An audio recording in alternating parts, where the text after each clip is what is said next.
So I was listening to the podcast on the way in. You know, it's weird because like I've heard your voice on the podcast like a bunch of times, and now like seeing you, I kind of feel like I'm talking to a celebrity. What's happening, L&M family? This conversation is between myself, Rene, and Mr. Ryan Taylor, who's a superintendent for the elitist leak detection team in San Antonio. He's a father and contributing member of his community, and like many of us, has come from humble beginnings. As we talk, we cover our definition of fulfillment and how we experience that as tradesmen. Ryan also displays a deep understanding of the value in IQ and EQ and showers Rene with some love. My baby brother, my caterpillar, getting some props from his boss. And to all you men out there, there's a call to action from Ryan and myself. There's a lot of work to be done. Our family and our communities need men, and Ryan does a fantastic job of calling that out. So step on up, Big Daddy. You're listening to the Learnings and Missteps podcast, where we intend to change the image of careers in the trades. We celebrate the real men and women who have built careers in the construction industry by bringing their personal stories straight to you. I began my career as a plumber's apprentice in the late 1900s. Over the last 26 years, I've had the fortune of meeting some of the most resilient, intelligent, and inspiring people who happen to be construction workers. My career path as a plumber has provided me with experiences and opportunities I thought were inaccessible. And I want you to know that the trades are a place where dreams can come true. These stories are brought to you by three brothers who share a mother. I am Jesse, your host. Our in-house writer is Ernest, a.k.a. La Voz. Hello. And our co-host, Rene. What's up? Y'all ready? Yes, sir. Dale. Those of you that are interested in some exclusive content, early access to our episodes, and supporting the mission, we set up a Patreon account for y'all to contribute even more than you have so far. We've got 4 different levels. Any level that you sign up for will get you special recognition on the video version of these podcast episodes that we're now releasing on YouTube. We got a YouTube channel, baby. Watch out. We'd love to be able to share your name and let everybody else out there know that you're behind us. So you can find each of the 4 levels to sign up and contribute at patreon.com/learnings and missteps. We love you guys, and here we go. I'll say this. I remember when Rene first told me about the podcast, we were talking. I think I probably brought it up that I listen to a lot of podcasts in my downtime, or like if I'm doing some just administrative stuff, or if I'm driving. I rarely listen to the radio anymore. It's typically a podcast. And I think I had talked about maybe the Joe Rogan or something that had piqued my interest, and then he told me about like the Jocko podcast. And Jocko, like there are some guys that are like they're a very small percentage of just savage of men, right? Yes. Ridiculous, crazy. So Rene had told me he had listened to a couple Jocko podcasts, and then probably much later on, he had told me about a podcast that he was starting. So I was immediately interested. And so I think I had listened to the very, very first one, and it immediately spoke to me because he was talking about something that I have been a part of. And I mean, and I know when we're talking about the trades, right? Yep. All of these anecdotal, they all correlate with each other, whether you're in the private industry, the public industry. Yes. It's these cultural things. This one that you were just talking to with D, you said something that just really resonated with, you were with a whole bunch of people that saw what they were doing as a failure. And I was like, man, that hits on a different level, right? Like, because we all have dreams as a kid, right?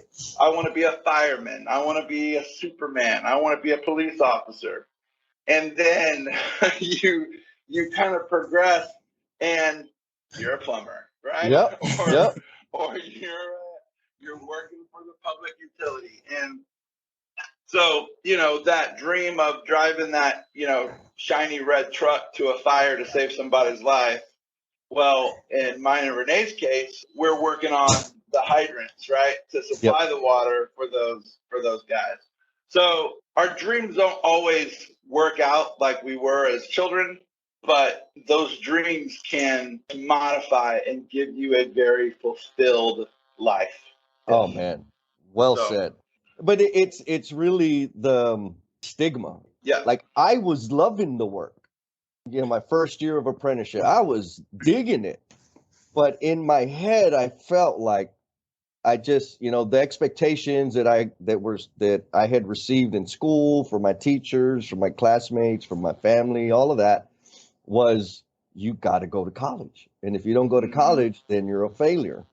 And so it was that, I loved what I did, but it was a conflict of, but I'm not meeting people's expectations. Right. Back then I didn't know it was that. Now I can look back and say, yeah, it was the whole expectation thing. But you're 100% right, man. Like, I love my life. I'm extremely blessed, and it's a result of starting a career in the trades. I'm interested to ask, Jesse, did you feel that fulfillment very early on? Like when you started, you said you started in what was it, the mid 90s, 95. Yep. So when you first got on and you were loving what you did, right? Yep. Like your day to day, getting dirty, doing all of those things. A lot has changed from 95 to where you are now. Oh yeah. And surely your fulfillment has. Did you kind of feel that very early on in your career? Oh man, yes. And so, I mean, you touch on something that's really important, right? Like, as we grow, I mean, you said it a little while ago, when I was a kid, I wanted to be a bullfighter. I wanted to play baseball, right? I wanted to be a professional baseball player, and I wanted to be a clown. Like, that's what I wanted to do. And then I wanted to be a teacher. And so that kind of kept evolving. And as I got into plumbing as a plumbing apprentice, at the time, all I wanted to do was kick everybody else's ass and be the best damn apprentice on the job site. And so my fulfillment, yes, I got 100% fulfillment right out of the gate. And it was from probably two things. One was the physical aspect of the work, right? Being able to see other people, and we're all running cast iron sanitary system or putting up hangers, but I'm going to put up more than them. And that was fulfilling for me, right? That instant gratification. And then the other part was like, there's so much to learn out on every job site is brand new people, new situations, new systems. And so the challenge of having to learn that and digest all of that and do something, create something, produce something was extremely fulfilling. So, as an apprentice, that's where I got my fulfillment from. And then as I, progressed in my career, because they wouldn't fire me for whatever reason, that fulfillment started coming from different things. And then, so it kind of transitioned to like, I would get fulfillment, and then I'd kind of like, okay, this is cool. I got this. Like, I know how to do this. I'm really good at this. I need something else. And then the next thing would kind of reveal itself. So I went from installing really, as fast as I could, the best, highest quality I could, all of that stuff. So all of a sudden, what really tickled my fancy was helping my peers, right? Like teaching the younger people that were coming in and helping people do the weird stuff that I knew how to do. So I started doing that. And then it turned into like leading a crew. First, learning how to do that, because that's, how it is. You go from an installer, and then they say, hey, you're a pretty good installer. here's all this paperwork and all this damn responsibility. Go be awesome. And like, well, shit, how do I do that? And so as I progressed in my career, there was always points of my fulfillment adapting and carrying me forward into the next evolution of whatever it is my career was going to be. But to answer your question, the very first thing was when I got out on that job site and I could put things in place and turn around and look at what I did and say to myself, I did good. That was instant fulfillment. So I think life in general, right? When you find a purpose, right? And so we all know people that are just kind of like floating down the river, right? Yes. But when you find a purpose, and whatever that is, and you can find purpose in just about anything. You know, you talked about hanging cast iron sanitary and hangers, and there is extreme gratification in being and knowing that your hands, right, actually were a part of building something or providing a service that other people are going to use. Amen. And so when you look at the trade industry, there is like deep purpose that you can find that is going to make you happy. And you know, happiness is not always about the money that you're making. Money helps. Money helps. Don't get it gives. For sure. I've always said that money just gives you options, right? Yes. It's never going to make you happy. It's going to give you options. In my industry, you know, repairing water mains, sewer mains, a priority 1 fire hydrant that's out that you get going back. You did that. Like there were a lot of people that were without water or had sewer backing up into their homes, and the things that you did that day gave them water or running sanitary, and they can go to bed that night, and you can go to bed that night thinking, wow, what I did really, really touched somebody's life today. Absolutely. And man, what better than that, you know? We want to get romantic about it. The trades and craft workers, the work that they do enhances the quality of life for other human beings, right? We build the buildings that people get medical care at. We like you said, we make sure that the damn crud ain't backfilling back into their bathtub. Yeah. Right? Like all of these things that we do that I think the large majority of people think are menial or brainless are supremely impactful in enhancing people's quality of life. You know, and that's why we, Rene and I was like, man, we got to do a podcast because, I mean, like I'm a tradesman. It's all the way back in the day, started a 2nd generation plumber. But to this day, I still, when I introduce myself with people and tell them that I'm a plumber and whatever, I work in construction, there's a lot of people that recognize like, wow, that's a thing, that's for real. But there's also a lot of people like, oh, I mean, I was on a virtual career fair. That's what it was. So I was on this virtual career fair talking to high school students, super smart kids, right? And one kid, when he found out that, you know, I introduced myself, I'm a plumber and I do what I do now. And his question, and it was an innocent question, but it was an indicator of kind of the conditioning and the programming that's still out there. He's like, man, okay, so you're a plumber, but do you feel like you're reaching your potential? Something to that effect, right? And I'm like, oh man, that's a beautiful question. Like absolutely 100%. And so I gave him my spiel on it. But to me, I felt like that was just another indication, like this high school student has in his mind that if you work with your hands and you work in the field, that you're underutilizing your talent and your potential. And that, you know, that is 100% false. And so there's a lot of work to be done in helping people understand how amazing the human beings in our industry are. I would even challenge that statement. Like, do you feel like you're reaching your potential with, like, because I'm here in the trades, I am getting to reach that potential. I'm unlocking these potentials that I didn't even know I was capable of. Oh, yeah. That's the mission, and it seems to be gaining traction. Rene and I set very low expectations out of the gate. I know. I sure.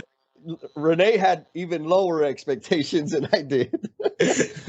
But man, we're getting input. He's told me about y'all's conversations, and it's extremely motivating for us, man.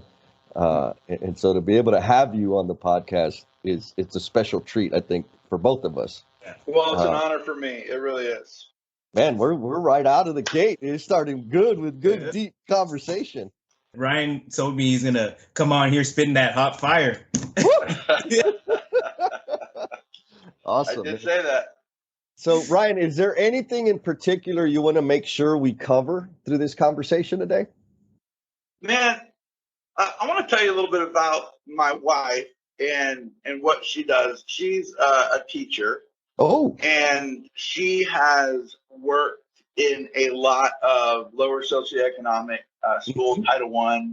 There were some observations that I did that I saw in her work that I thought were really important.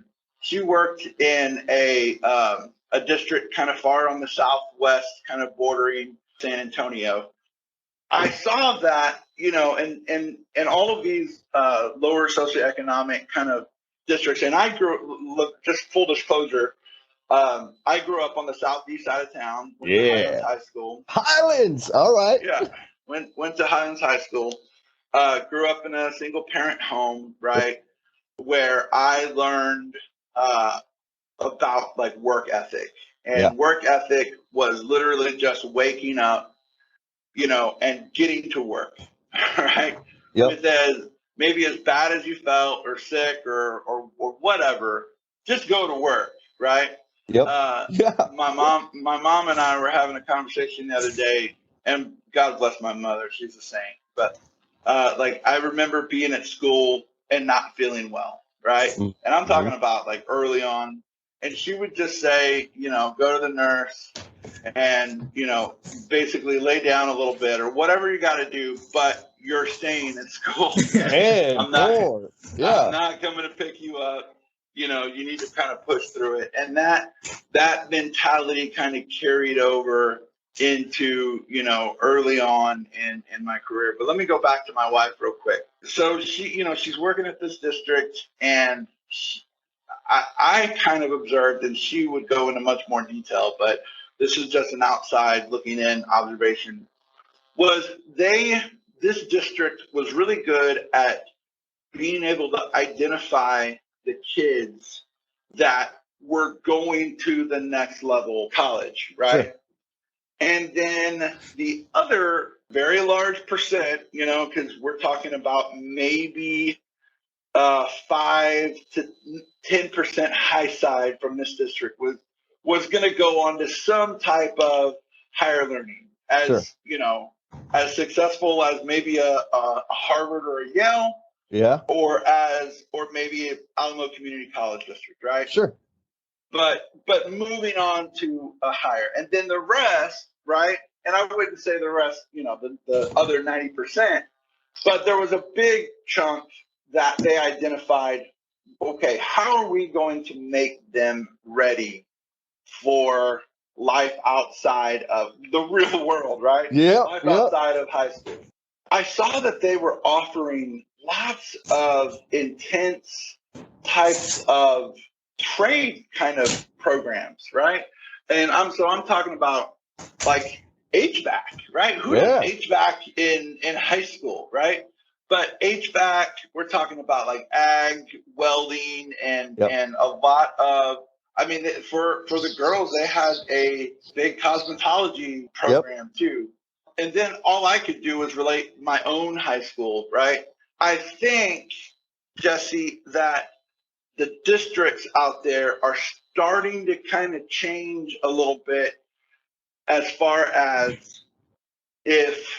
and this goes back to your podcast with D, right? Yeah. Is you're not a failure if you didn't go to college. In fact, it's the quite opposite. I would argue that it's better for you not to go to college and get your hands dirty, get into real life, find you a good mentor, Yes. and start building your career. Whatever that is. If that's plumbing, whatever kind of trade that you're going to get into, go head first and start building it. You're not going to incur this insane debt that most children get. You look at these kids that are coming out of high school or coming out of college, sometimes with $100,000 in debt, right? Yeah. And so if you came from a lower socioeconomic situation, right, your parents didn't have a lot to help you get through college, so you're getting loan after loan after loan. Sooner or later, the chickens come home to roost, right? Oh yeah. And you gotta pay those bills. I listened to this podcast the other day. It talked about some of these people that have reached Social Security level age, right? Yeah. That were getting their Social Security garnished because they still had student debt. Oh, that's wow. crazy. It's unbelievable, right? But it's real. It's real. It is real. It is Man. real. If you can get through, start building whatever you're going to do, whatever it's going to be, plumbing, electrical, HVAC, there's all kinds of things out there for you. You can become, I wouldn't say rich per se, but you can live a comfortable, financially speaking, and definitely fulfilled life. Rene, when did you graduate? Did you graduate? Did I graduate? 2012. It was 2012 when I 2012? graduated. So I want to say around that time, I was like HB House Bill 12 or something. There was a big change for Texas, right? For the Texas TEA, where they got this funding and made a focus of bringing back vocational training to the schools.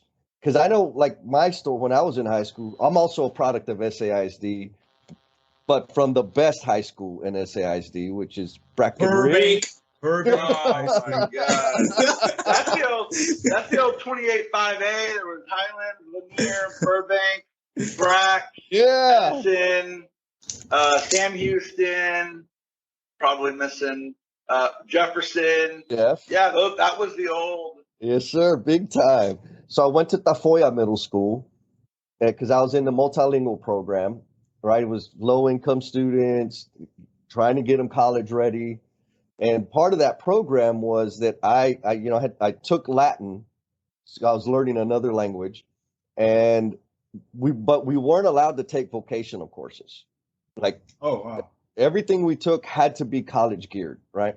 Wow. And so middle school did all that, high school same thing, and I was I have discipline problems. Like I really couldn't behave myself, so I ended up getting kicked out of the multilingual program, but because I had been exposed to all this, college geared type education, I was still a nerd boy.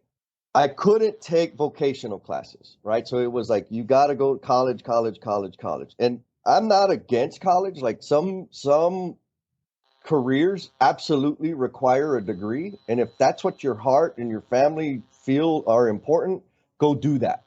There's going to be some debt, right? That's a reality. But if you're not sure, you don't have to go get in debt to figure it out, right? Yeah. And so, I took that track, took high level math because I love math and, all that stuff. And then I got into the trades and I was like, oh my God, like this is the world where I can apply all that weird stuff they were talking about back in school. A negative times a negative is a positive. Yeah. You got it, man. And so that was kind of the environment back then, where it was like no vocational stuff. I mean, even at my high school, they had like a auto body shop class, but the kids that they put in there, some of the students opted to be in that. But a lot of the kids were just like, well, you're kind of a troublemaker. We're just going to put you in that. You know what I mean? It was kind of a last resort. the end of the road, nobody, like limited options, just dump those people over there. And so fast forward, you're talking about these trade programs. Like I know Southwest High School, they have a partnership with Caterpillar, right? Where they've got internships where kids, and it's juniors and seniors, go work on like diesel mechanic stuff, like real serious work. We've got Construction Careers Academy at here in the NISD. That whole curriculum is around those students learning. They have multiple tracks, right? They can take plumbing, they can take HVAC, electrical, carpentry, project management, virtual design, engineering, but it's all geared towards construction. And so that's a huge shift, which is exciting, but we got a long way to go before it becomes like respected as a profession, right? Because we're professionals too. We got to go get continuing education. We got to maintain our licensing. We got to get our learning all up on safety, OSHA 30, all of these things that any craft worker absolutely has to continue learning.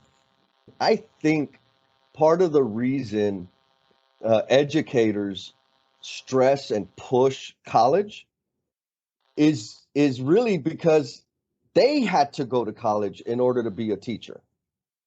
And so that's like the only formula they know to, having a higher income and starting their career.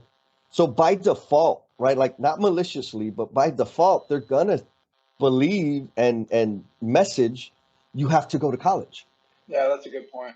Like they just don't know any other way, which is, again, all the reason for this podcast. So we can talk about all those other ways. Now, that being said, there are a bunch of bad actors in the system that have zero respect for anybody that doesn't have a college degree. And that's a problem. That is a problem we absolutely need to attack. We kind of hit a couple of things there. Let me just tell you a couple of anecdotes in my life. My brother was much more engaged in his academics. Huh? He went to Highlands, grew up in the same community, same financial situations. We joke in the family, right? Like he was the good kid and I was the bad kid. He was the brains and I was the brawn. Yeah. And so I did a lot of the athletics and he did a lot of the academics. And so out of high school, he went straight into Texas A&M. He got accepted to Texas A&M in College Station, and he got there and was absolutely unprepared, getting his ass kicked every day. But then he kind of got into a routine. I think it took him like 6, maybe even 7 years to get his bachelor's. Here is the problem. He graduated with a major. He majored in biology and minored in chemistry. Gets out, comes back to San Antonio, and guess what? He cannot find a job. And this was a big, big issue, not only for him, but for lots and lots of people. And again, most of his peers there at A&M, we're talking about, they grew up in that all-American mom and dad household. Yeah. Dad was a professional somewhere, maybe an engineer, that they could get their son on a track and working with a firm. So Rene didn't have any of that. So he comes home and he's like, what the hell am I going to do? And so he's like, well, I can work in a lab. I remember he went and applied at there used to be this a lab here in San Antonio called DPT. Remember that? It was over off of so he goes and applies. He has no experience, right? Doesn't get hired, and so now he's like, okay, what do I do? He goes back to school and he ends up getting his nursing degree.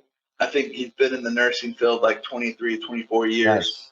Happy, doing well, but again, had no clue what he was going to do when he got out of college. The second one is my wife. Mm. She was kind of a traveler. Her dad was in the oil field. I think she went to 15 or 16 different elementary, middle, and high schools, right? I mean, just kind of all over the place. Gets out of high school, goes to UTSA, was interested in medicine, and then that quickly kind of turned into, well, then let me just kind of go and be a teacher. Got her teaching degree, went back, got her master's, right? She's very fulfilled. She has a passion for connecting with people and working with these lower socioeconomic cadre of kids, if you will. But here's the deal. She gets her bachelor's, she gets her master's, she has all of this student debt, and teachers don't make a lot of money, bro. You gotta love that work. I make probably a little bit more than she does, and I have no degree. Yep. And she has multiple, right? Or 2 degrees. And so, that's also a problem is, it's not going to be short-term money that you're looking for. It's long-term money that you're looking for, because not everybody can be a doctor. Not everybody can be a lawyer. Not everybody can be what we would call a white-collar professional, right? Sure.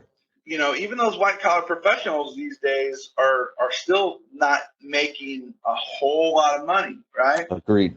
That stigma, that default that you were talking about, this is what you're going to have to do to be successful. Man, I want to say it was Barack Obama who gave like 3 or 4 things to do to get out of the poverty cycle, right? Okay. And it was like, wait till you're married to have children, graduate from high school. It wasn't like, none of it was go to college. None of it was like you had to do these extraordinary things to have a successful life. It goes back to those basics of literally just get up and go to work, right? If that is like starting out as a kid, I washed dishes at a Mexican restaurant, long hot hours in the kitchen, and it sucked, but I was there to do a job, and that's the job that I did. What's funny is for my mom and my dad, success was getting a job at the city, right? Everybody called it like the city. Oh, if you can get a job with the city, you're going to be okay. Yeah. And whether that was like CPS Energy or SAWS or City of San Antonio, right? If you can get on there and, progress, you're going to be okay. And most of the time that's accurate, right? You didn't have to become an entrepreneur and own your own business and things like that. Again, you're never going to be rich, right? But you can get to a point where you'll be comfortable and be able to raise your family and be an active member of society. That's what like all these teachers and is just get out there, be an active, contributing member of society, and we're going to be okay. 100%, man. I mean, 100%. Like, it took me a long time to figure out that being a contributing member of my community was more important for me, for my mental well-being, than making damn money. Right? Like, I was caught up in the, I got to make money, so I got to make this much money a year so I can buy all this shiny crap. And I did. And guess what? The work I was doing, I hated it. I was a superintendent at the time, very high stress, same arguments, same problems over and over and over again. But I had to do that work because I needed that level of income to pay for all the crap that I bought. But I was a very unhappy person because what I wanted to do was teach and develop my peers and the people within the company. But because of the responsibilities of my job, I had to go deal with problems all the time, and then so I got to a point where I paid off all my debt. And now it's like, okay, you put your money where your mouth is. And so I made a big decision. I was going to leave the organization to go work for the school district. And the job was going to be connecting the community, parents, business, and the campus. And like, I could talk. So I could do that job, right? I could go talk to people, figure out what we need to do to connect them. And that's what I was going to do. It was like a 60 to 70% pay cut, but I didn't need the money. Yeah, it was big, but I had no debt. So it was like, hell, I'm going to go do something that's important, that I care about, that's going to help people. So I told my company, and they said, whoa, time out, bro. Like, no, what are you talking about? We'll give you more money. I said, it's not about the money. And they're like, man, you're crazy. Anyways, what we ended up doing is they said, what if we let you be the in-house trainer? And I said, what? Like, are you serious? They said, yeah. And I said, okay, what do you want me to train? And they said, well, you're already kind of doing it. Just formalize it, give us an outline and let's look at it and we'll do it. And so I started doing transitional training to help people transition from installer, right? Journeyman, plumber, sheet metal mechanic, pipe fitter, welder, to foreman. And then later on, we put a program together that helped foremen learn the superintendent role, right? Instead of just throwing people in the deep end and letting them sink or swim, we're helping equip them to be successful at the work. Anyways, I share all of that to say, I discovered that the money was the least important thing, and the most important thing was contributing, being a contributing member of the community. And back to the teachers. Teachers are, they're godsend, right? For so many people, I heard a saying the other day, every student is one caring teacher away from living their dreams, right? Because that's all it takes is one teacher to listen to that one student, give them their time, make an investment in them, and help that young individual believe in themselves. It's unfortunate that they're compensated poorly, and we got to do something about that, right? Obviously.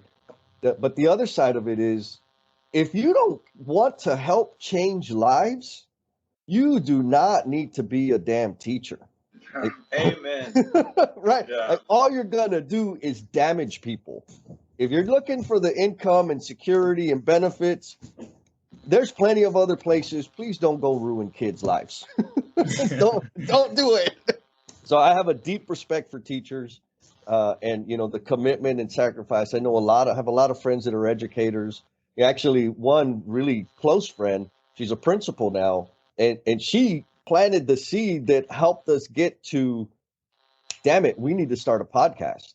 But she's that kind of human being, right? She listens, she understands, and she can motivate without, like, not the song and dance motivation, but like the real human being, one-on-one deep connection type of motivation. And that's what we need in our teachers. So for all those teachers out there, thank you for your sacrifice. We love you and we need more of it. And for the rest of y'all that are there for a check, y'all need to check your ass out and go get another job. Yeah. No, you hit it, man. Jess, there were a couple things that you touched on that are really important into progressing the stigma and image of the trades, right? One of them that you said was, how do we change the professionals, these white collar people, to look at the blue collar people as professionals also? Right? Yes. That's a tough thing. In the trade industry, though, I'll tell you, a lot of times we don't do ourselves much favors. Good point. Right? I can tell you from just in my industry, in my place of business, I can guarantee you, Rene can probably even attest to, there are a lot of people that work here that probably have a hard time like reading and writing. Yes. Yes. And that's no fault of their own. They probably didn't have that person that touched them or connected with them, right? Yep. Or they came from a very tough background. Sometimes I will drive the neighborhoods that I grew up in, right? Yep. And I lived kind of in a different area now. And let me tell you about a story. So I met my wife, and we're going to get married. Her grandmother lived not far from where I grew up. In fact, her dad went to the same high school that I did, right? Anyway, so we were looking at places to live, right? And we knew we wanted to have children. And so we really tried to put a lot of thought into, okay, what are we going to do, not only for ourselves, but for our children, right? I think every parent wants their child to have it better than they had. Yes. And again, I grew up in a very meager home, no central air heat, right? Like we had roaches and mice and rats and all of those things. Oh yeah. We thought about, well, and I had some family that had moved kind of north, and when I say north, like out of San Antonio, they moved to Blanco, Texas, and we wanted to we were the only ones kind of left on the southeast side. And so Kelly and I, we said, you know what, let's go north. So we bought a house, Stone Oak North area. And I remember being on a crew at the time. I was talking to our equipment operator, and I'll never forget, he said something. He said, my grandparents and parents were born and raised on the west side. I will be on the west side. My children will be on the west side. The point I'm trying to make is we get married to these ideas, right? And we get connected to this is what my life is going to be. It was foreign to him to think about like moving out of the community that he was in. And I'm not saying like moving out of the community that he was in, because you can definitely help make your community a better place. But what I'm referring to is like bettering your life, right? Yep. Bettering your children's life. I'll tell you, if you were in a district that you struggled in, and do you think that your children are not going to struggle in the same district, in the same community, with the same teachers? I'll tell you, I love this teacher. His name was Mr. Peterson. God bless him. He's not with us anymore. He was both my parents, my mom and dad in high school. He was their teacher. And guess who had him too? Me and my brother, wow. Right? And so if he would have stayed around long enough and I had children, and you see it now, right? I can guarantee you there are teachers in districts that have taught 3 generations of the same family. Yes. Is that not crazy? That's right? Amazing. Like, yeah, it's amazing. I think people get married to this identity of, well, this is just what this is what it is. This is who I am, right? And trying to turn that page to do something better. And again, you want to stay in your community. I'm not saying like that's the wrong thing to do, but do something better for yourself and your children. And you can have that life if you work hard enough and dedicate enough time and energy into getting that job at the city, right? Where you're gonna have good health insurance and good benefits for when you retire. You're not gonna make your pot of gold is not there. It's the long game, the long term. Yes. So yes. When I hear you talk about that situation, it's about challenging yourself and getting out of your comfort zone, right? I mean, that's how it lands in my head. And too many of us, I'll just speak for myself. There was a period of time, especially when I started early as an apprentice, in my brain, it was okay to talk to this level of people, but I have no business even making eye contact with this other level of people. Wow, that's awesome. I get exactly what you're saying. And it's just what my limiting beliefs were, right? And now, I mean, it took me a few decades and some highlights, right? Some gray hair to really understand that people are people. And if you treat people like a human being, anybody will listen to you. And if you listen to them, guess what? They're more likely to listen to you. Like it doesn't matter what level they're at, what their income, what their education is. The large majority of people are just regular human beings that have the same damn insecurities, the same concerns, the same worries, the same problems that you do. And it's okay to talk to them. I mean, and so once I had that, started discovering that, then it was like, oh, I have this idea.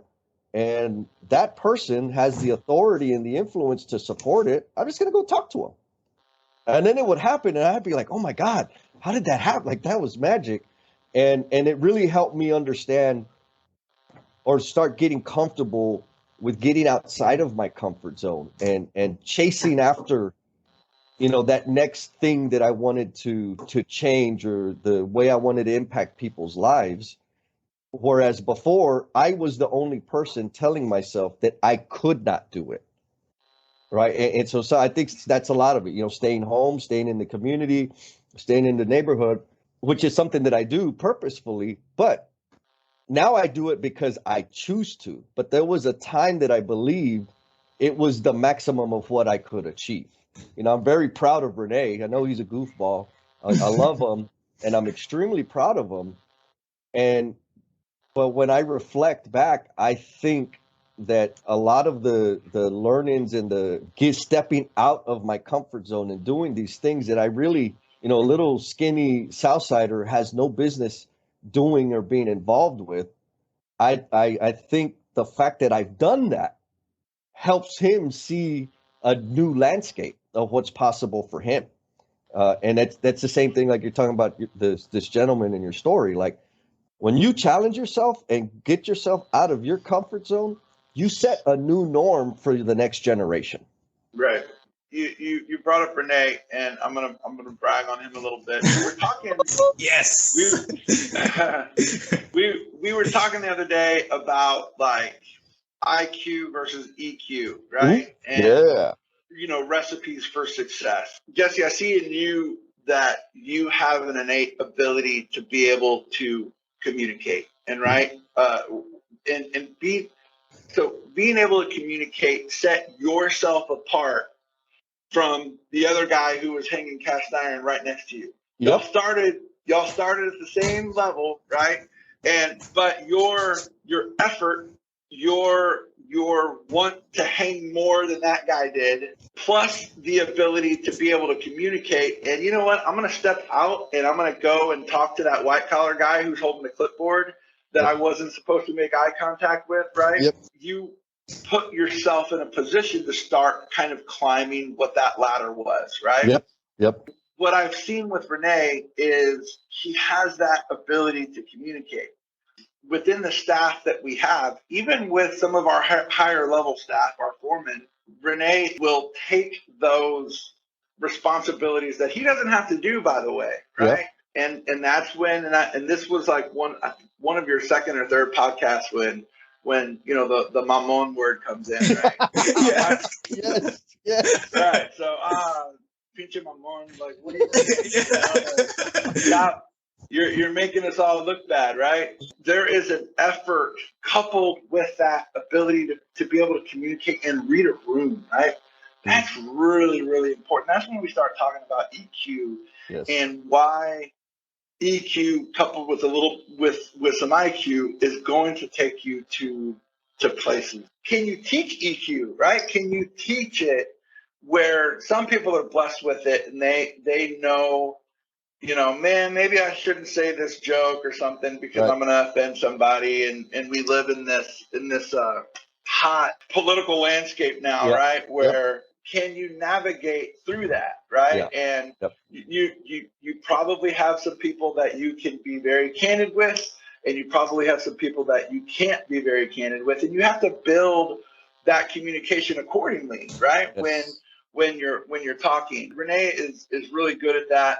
I've struggled with, like, what am I going to do? Like, there's literally going to be a post Rene life for me, right? Because Rene has been so pivotal in what we've been doing, but he is moving on to bigger and better things, and who knows? Maybe he'll circle back around and become. I told Rene the other day, I was like, I fully expect you to be my boss one day. Wow. I mean, the sky is the limit for him. So he's been great. So I want to piggyback on that conversation you guys just had. So I saw this really cool video on Facebook the other day. They had all these kids and they lined them up on a line outside, and they were like, okay, anybody who had both parents in their household, step forward. So at the end of this goal was $100. Whoever got to this goal first gets the $100. Okay, so they lined them up. All right, anybody who had both parents, take one step forward. You know, a lot of kids step forward. A lot of kids stay back. All right, anybody who had access to a private tutor, step forward. A lot of kids step forward, some stayed back. Renee, I have seen this video that you're talking about, and it is very powerful, right? It's a line of kids. They're standing in what looks to be like a field, right? There's a leader, and he says, okay, if you've had both parents, take a step forward. If you had access to X, take a step forward. If you had access to Y, Z. And so what you're left with is a bunch of children and some are way, way far above the curve, and some are still at the starting line. You know, that $100 is at the end, and you're like, well, these kids at the back are going to have no chance, right? And to getting to that. And so that's kind of where that's a good look at society, right? Because we all have different backgrounds. We all have different skin tones. And unfortunately, we are still in an area where there are expectations of people that have a different skin tone or talk with a different accent.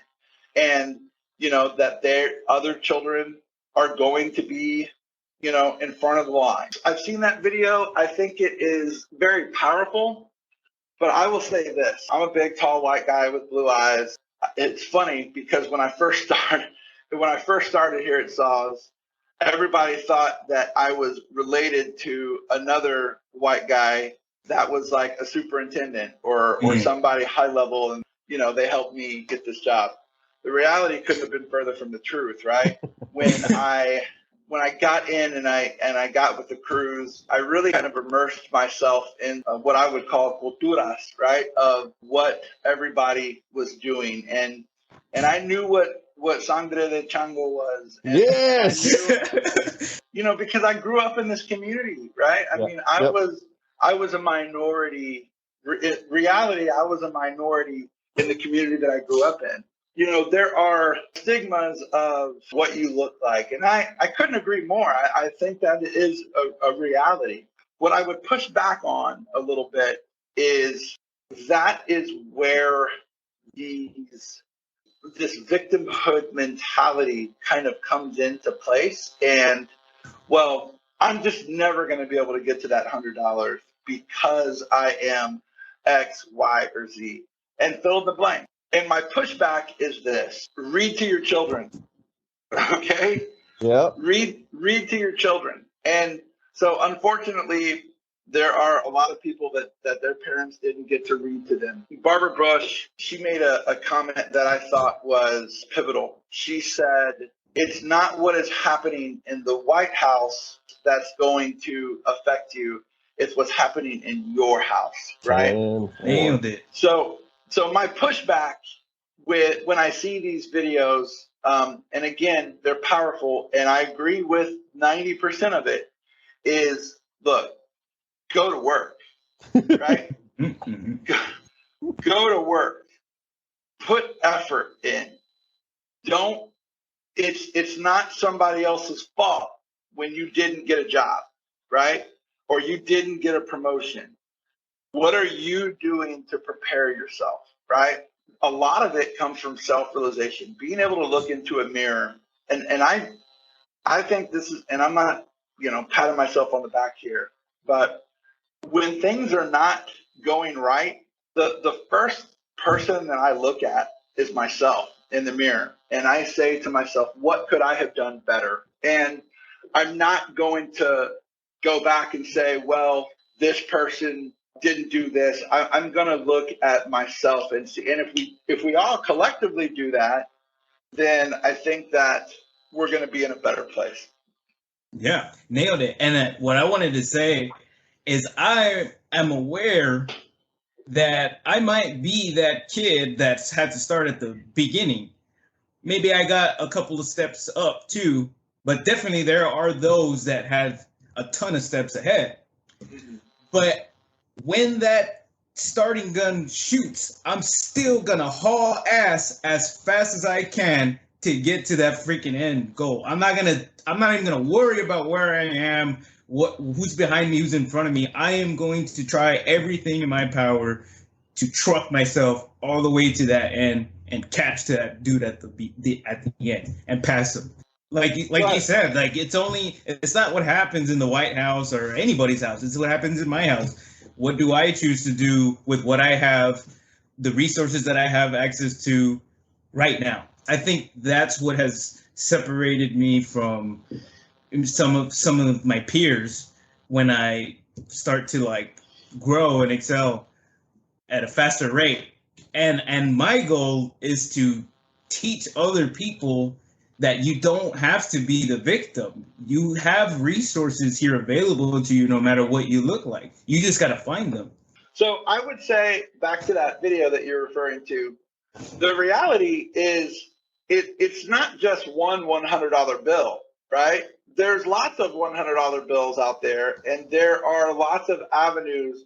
And so, Rene, if you're starting at the end, right, and you're looking at all these people ahead of you, and if you do what it takes, you're eventually going to get to your $100 bill. You're not going to slow down. You're not going to stop.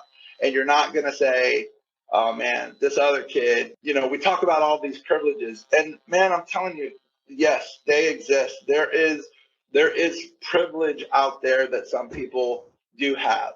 But I'm not going to allow that to hold me back to go get my $100 bill. Because I can't control that. I can only focus on what I can control. What's in mine. That's me. That's it. And it's like, I heard another awesome analogy too on NPR the other day that they made a reference to, like, life is kind of like a Monopoly game. They were talking about generational wealth and stuff or whatever. And I felt like they were kind of giving a pity party to the guy that didn't start off with the full bank, So, player one has the whole 2,000. Player 2 only has 1,500 and player 3 has 500. If you play the game of Monopoly, the player 3 is always going to lose. And I was like, no, I don't think so. Because if I'm player 3, I'm still going to roll that dice.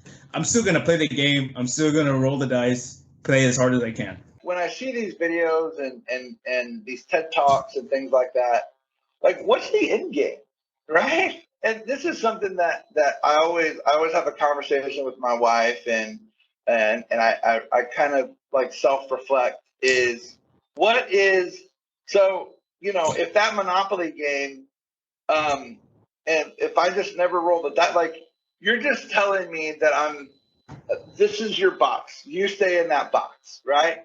I don't, and again, I get it. I see the disparity across the spectrum, but like that's a defeated mindset to have. And like, well, this is what I'm always gonna be. I'm never gonna.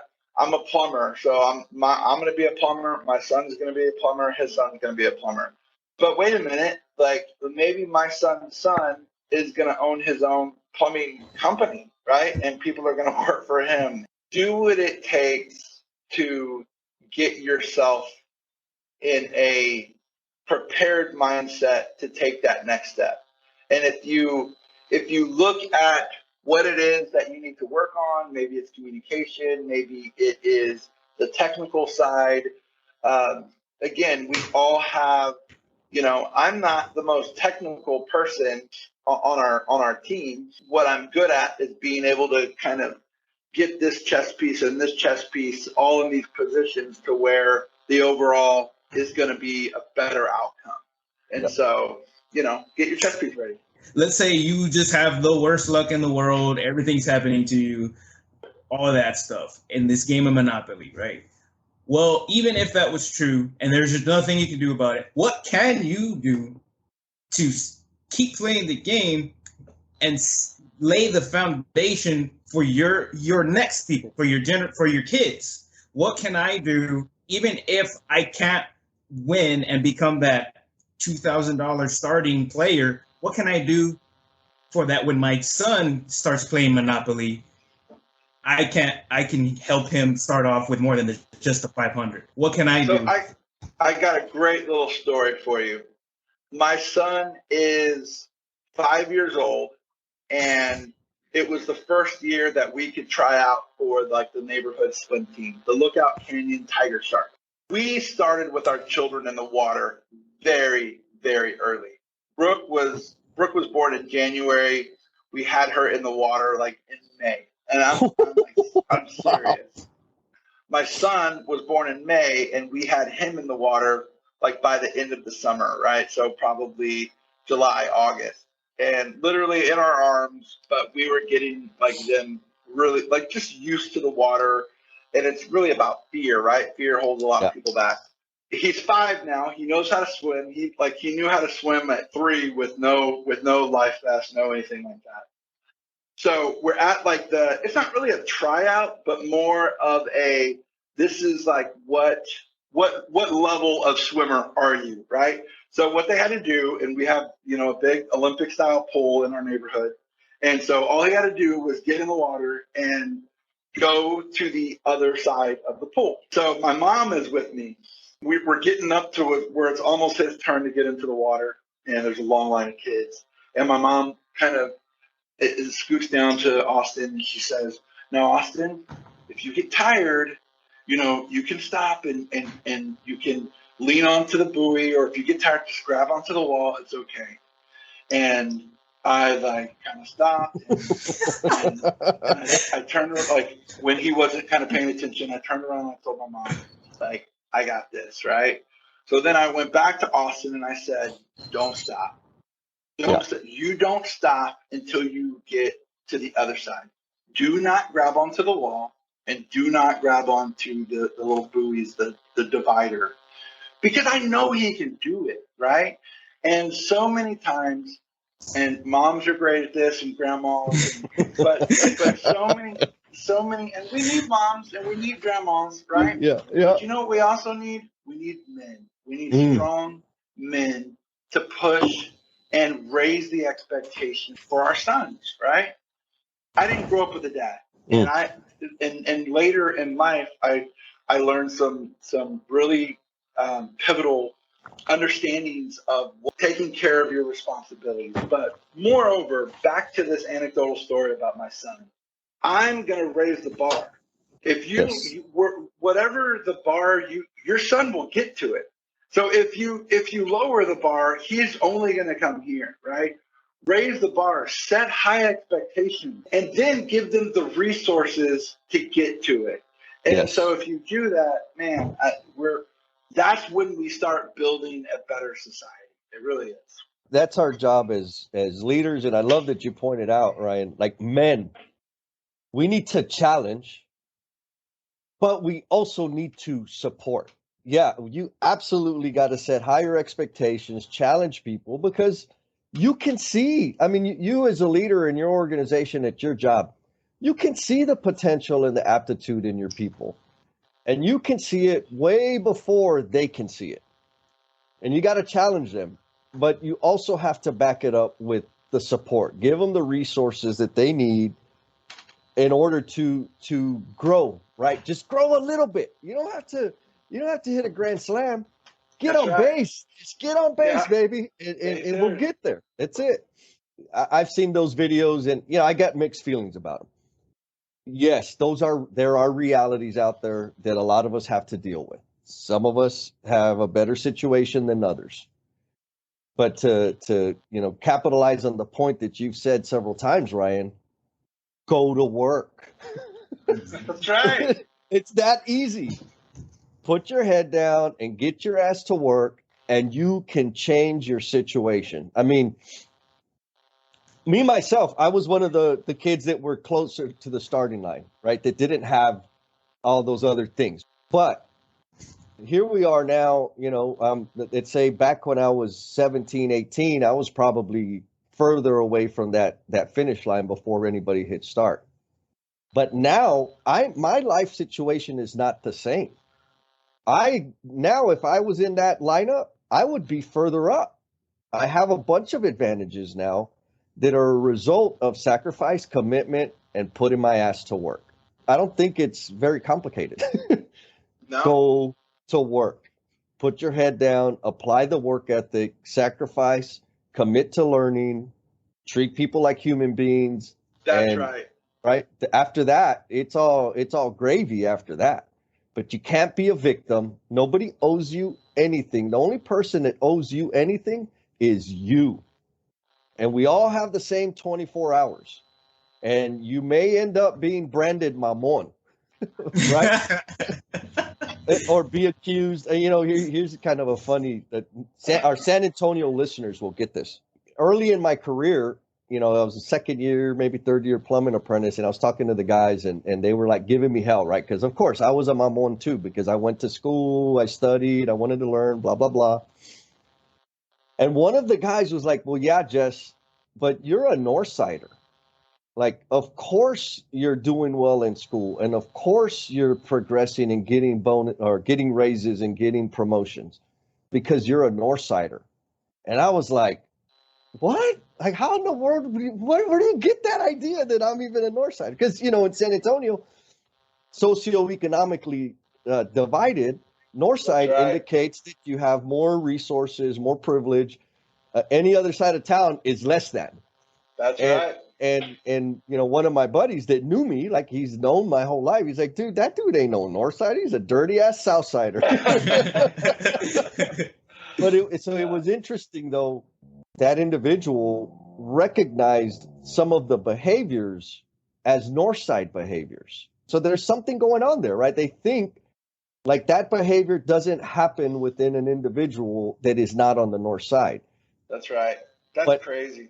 It's amazing, right? But everybody has we don't all have the same capabilities. We all have the same 24 hours, and we all have special gifts and talents that we've been blessed with.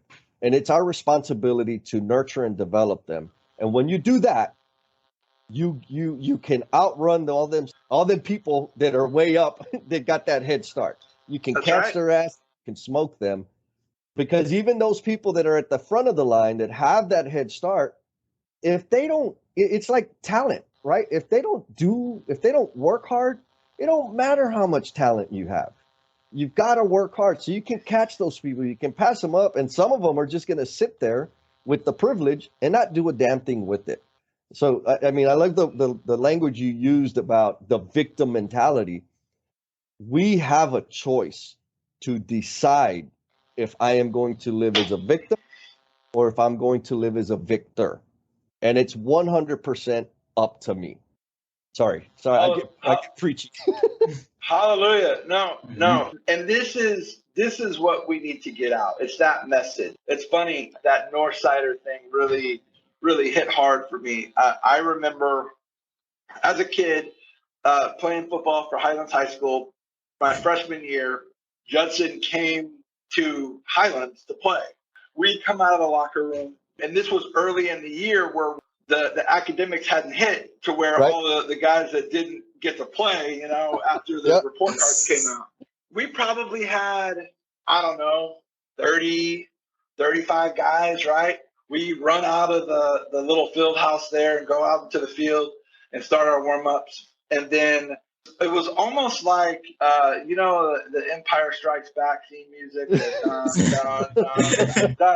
right? So literally bus after bus after bus, probably 6 or 7 buses. Damn. All of Judson kids come out, and they had enough 11 guys to probably rotate in after each play of the game. That's how many people they had. It's just funny when you talk about like that Northsider mentality. There are the haves and the have-nots, and maybe we did a bad job as Southsiders, right? I'm from the Southeast side. Maybe we did a bad job as Southsiders to say, no, you have pride in your community. Yes. We have too, right? We do have haves as well. There's that statement, the bigotry of low expectations, right? Oh, you're from the South Side. You're not going to be this, that, or the other. Yeah. Get to work. Go to work. That's it. You will get to where you want to be. Absolutely. Go. I love it. I think that's the underlying theme. Go to work. So Ryan, what do you want our audience to know about you? I'll say that I grew up much like many of the people that I work with grew up, right? In the blue collar field, there are a lot of people that came in, maybe in a broken home, in a rough neighborhood. Man, I'm gonna tell you, I grew up and I graduated in 1996. I know Rene doesn't remember this, but in the early 90s, early to mid 90s, gang violence was really bad here in San Antonio. The school that I went to, Rogers Middle School, there was I believe it was like a Valentine's Day party. There was a rival gang thought that there was another gang's party. It wasn't. It was some middle schoolers getting together for Valentine's Day, and go in, kick the door, and three or four of my classmates were shot. One of them was shot point blank with a shotgun, Blanca Garcia. She was in 8th grade and died, right? Yeah. And so I remember in my house, hearing gunshots at night, and being afraid to watch the news, and it was a weird time, in that, in these movies like Colors and, Boys in the Hood, and these gang movies were kind of sensationalizing that kind of gang life. And so that's kind of where I come from. It's where I was kind of born and raised, Southeast side, went to Highlands, broken home. My mother, again, she's a saint. She worked 35 years for the San Antonio Police Department. She wasn't a police officer. She was just a clerk in the youth bureau. And so all of these youth kids would come in and got picked up off the street for getting into trouble, right? Yep. And so they would come in, and my mom would help process them. It was really, my mom's side of the family really kind of nurtured me. And again, they say it takes a village, right? Well, it really was a village. They had to push me and push me and push me and get me to where I graduated. I kind of hit my midlife crisis around 18, 19 years old, because I was lost. I had no clue what I wanted to do. I was kind of lost, and there was, remember I talked about getting a job with the city, right? If you could get on with the city, whatever it was, that you have arrived at that point. And again, my mom, 35 years, my aunt and uncle, both 30 plus years at CPS Energy. My stepdad, who came in later in life, my mom and stepdad met when I was 21, but he, again, 38 years with the police department. And so I have these examples of what could be done if you did play the long game, right? Yep. My stepdad, love him to pieces. I remember one day when we were talking about the long game, I was making $8.25 an hour when I started here at Saws. And he said, hey, I'm going to sign you up for this ICMA, this, deferred comp, and you're going to, $25 a paycheck. And I said, whoa, stop. $25, I can't afford that. And the words that he said next will change my life. And he said, you can't afford not to, right?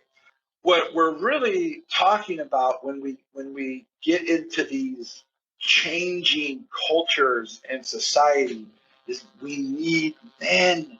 We need women. I love you, women. I love you. Okay. I'm married to a very strong woman. We need men to mentor and guide and push and raise the bar. Me personally, I think that is the key to getting to the next step. I really do. Agreed 100%. I mean, there's too many people out there that aren't fulfilling their responsibility as a man, and specifically in the mentoring side of things. That's right. Right? Yeah, you're a man, you got a job, all great.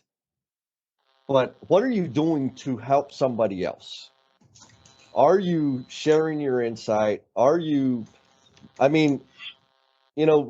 large part of the reason I am where I'm at is because of Rene. he got to 7th grade, and I realized all of a sudden, like, oh my goodness, he's experiencing the same thing that I experienced. A broken home, right? All of that good stuff. And I was like, oh damn, like if I don't get involved and step up, he's gonna go down the same damn path I went down. And that wasn't fun. It was a lot of wasted. Well, let me take that back. It was fun. It wasn't productive. And because of that, I said, okay, well, I didn't know what the hell to do except for give him my attention, give him my time, and share what little I knew. But as a result of that catapulted my life in an entirely different direction. So as men out there, you need to be a mentor. You may not know exactly what to do, but go share your experience to help somebody. But I promise you, it will help you grow as a human being. It's not like you're just giving stuff away. It's you get a return on that investment like tenfold that you just wouldn't believe. But if all you're doing is sitting there taking care of your own bones, you ain't doing enough.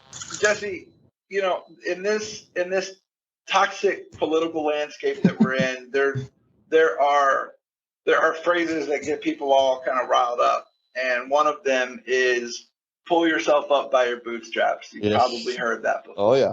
When I say go to work, right, that's kind of what that means. At the end of the day, if you have the responsibility of being a husband or a father, or maybe not, maybe you're early on in this, and pull yourself up by your bootstrap. Go to work. Yes, you might be behind the race, right? But get in the race. Run the race. Yes. It's worth it. It's worth it. And get into an industry that is going to fulfill your heart, right? When you're able to do something with your hands, however you're able to serve the community, whether you're building infrastructure that's going to be a part of society, do it. When you lay your head down on the pillow at night, you're going to be fulfilled. But I guarantee you're going to have content in what you're doing. Oh, man, that is beautiful. So since we're soaking up all your battery power, I don't want to run out of. No, you're good, bro. This has been an amazing conversation. I'll ask this question, and then I have another question if we still have battery life. So okay. This first question is, what impact do you want to leave on the world? Ooh, that's a great question, and you touched on it. One of, I think, God's greatest commandments is love your neighbor. Okay? Love your neighbor. Connect with people that don't look like you, that don't love like you. They may come from a different country, from a different background, they may love a different gender that you love. Listen, love your neighbor. Give somebody a hug. Connect with people. Because I guarantee you, all of those differences that you think you have more in common. The way I lead is trying to, and I don't do a great job sometimes, is getting everybody on the same page, right? Mm-hmm. Are we marching to the beat of the same drum?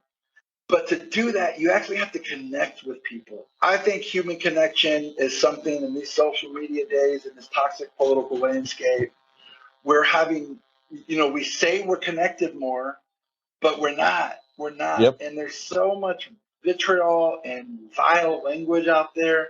Listen, these keyboard warriors, and if somebody's in front of you, you know what? Connect with them. Treat everybody as if I know this is going to sound crazy, but they were a baby at one point. They were a child. You wouldn't talk to a child like that. So, a lot of people do crazy stuff when, they're trapped in a corner, right? Yes. Fear makes people do crazy stuff. With all that being said, connect with your neighbor, love your neighbor. That's really going to take us to the next level. 10-4. Man, sound advice. It sounds simple. But I know, yeah. Right. But it takes some damn work. It takes some vulnerability, some humility, but absolutely will make the big difference. Okay, so here's the fun question. Rene let me know, he dropped the dime on you and said, hey, I think we might want to talk about this subject. I said, okay, talk about that. Here's the question. What are your thoughts about women in the trades? So we need everybody in the trades. Okay. My constructive criticism with Rene and this podcast was you guys had interviewed a lot of women and and that's great. You're celebrating and highlighting, but what I would push back on a little bit, and that's probably a bad term to use, is it's a very, very small percentage of people in the trades. And I'll just share with you here, there is out of, let me just say 600 people in our group, probably 2 are women. Wow. Right? Yep. Yeah. Yep. So it's just a very, very small percentage. Do they provide worth and different perspective? 100%. And yes, we absolutely need that. But there are some, again, we talked about the head starts and the realities of life. There are some realities with women coming into the industry. I mean, hell, it was a long time before. I mean, I worked construction my whole life. And so if we had to go to the bathroom, it was a porta potty. Yeah. And if you're a woman on a job site, you don't want to use the same damn place that the rest of the guys are using, right? I mean, hell, I didn't want to use it. Brutal. And yeah, exactly. And now, I work for an amazing organization, and more general contractors out there are getting with it and providing a porta potty specifically for women, right? Just lock it up and only the ladies can use that.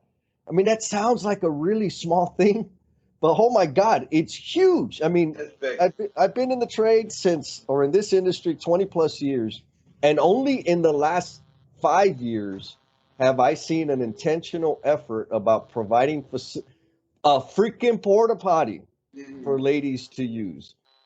You got to have thick skin to be in the trades, right? As a man, and as a woman, I can only imagine how much thicker their skin has to be. Oh my gosh. Absolutely. So, and it would be so easy to say, peace out, I'm going to go do something else, because I don't see people that look like me.